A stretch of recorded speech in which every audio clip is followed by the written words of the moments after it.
Hi, my name is Terry Sproul and I'd like to welcome you to my studio. Today I'm going to teach you how to make pumpkins out of paper and punches. Real simple, like I made in this card, and I also used it in this card.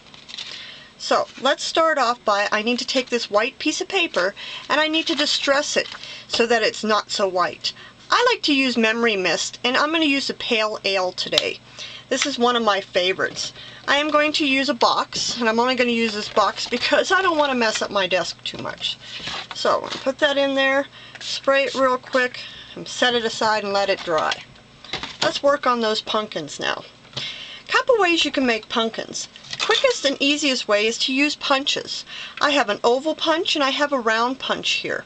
Now I punched both of these out with orange cardstock, and I want to remind you to always use your punches upside down, and when you put your cardstock in there you can really save your cardstock and then press and punch them out. And I've already done that for time's sake here. So I've got 3 ovals. You need 3 for each pumpkin, and I have 3 circles because we're going to make 2 pumpkins each.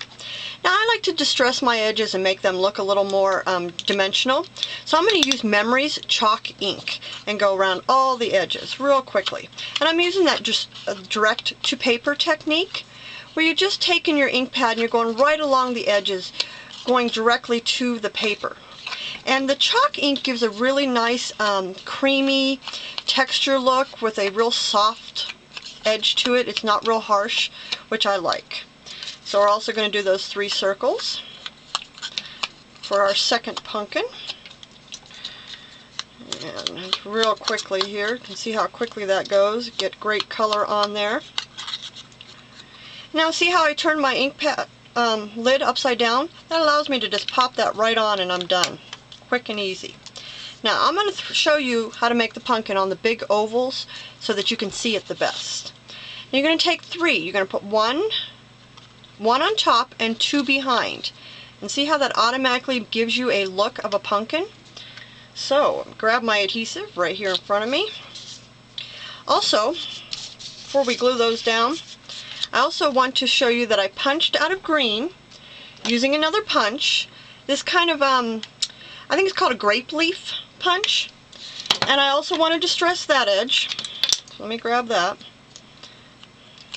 Real quickly going around the edges.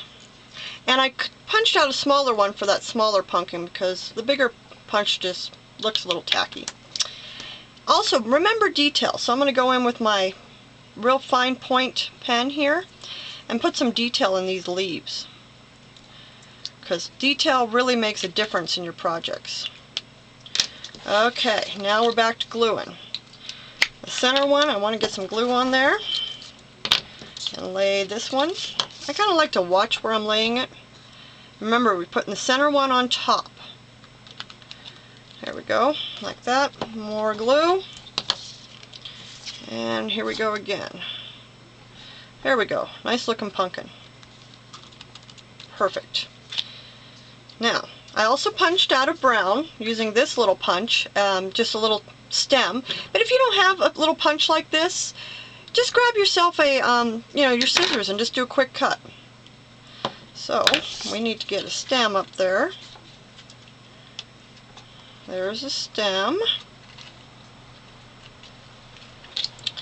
And a little more glue to put that leaf in there. Okay, you know how pumpkins have that little curly thing? I don't know the name of it and I apologize. I probably should have looked it up, but I didn't. I like to use some wire and a toothpick, and I just take the wire and I wrap it around the toothpick. Now, be careful that you don't do this too tight that you can't get the wire off the toothpick. I did that earlier. Thought it was funny. You don't want to wrap it too many times, a few times, and give it a good cut. You want a little bit of a length here because you want to be able to glue this on the back of the pumpkin.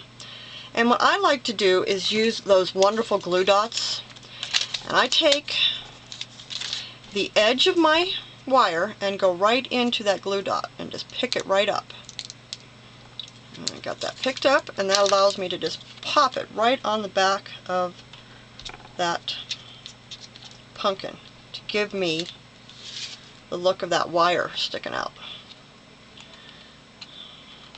There we go. See that? Isn't that a great pumpkin? Now, let's go back to our piece that we distressed using the memory mist. I'm going to go around the edges and just give it a little more distressed. Again, using that direct paper technique. See how great that looks? Also have this wonderful stamps. These are by Stampotique, and it's the whole month, all the months, and on each stamp there's two, and this happens to be September and October. And I'm going to use the Palette Hybrid Orange ink, and I'm going to just stamp October up here in this corner. So we got that done. And then I would quickly glue that whole thing to my card base, which I just used a piece of cardstock, folded it in half. This would get glued right there, and our two pumpkins are going to get glued right on front here. And you have a card that looks like this when you're done. Quick and easy, and almost has a little dimension. Remember, you can use this technique in your scrapbooking also. Thank you for spending time in my studio. Again, remember to go to terrysproul.com to see more techniques. Thank you.